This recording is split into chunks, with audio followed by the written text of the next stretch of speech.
এক মাদ্রাসায় এরকম খাদেম ছিল, তো খাদেমের সাথে বাচ্চারা খুব দুষ্টামি করত, ডাকতো গরু, পড়ার সময় গরু ডাকতো।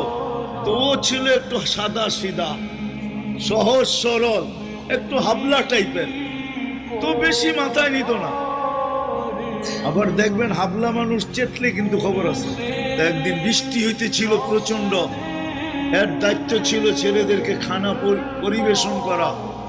তো খানার সময় গেছে, খানা নিয়ে আসে না, তো ছেলেরা চিৎকার দিতেছে গরু কই গেল।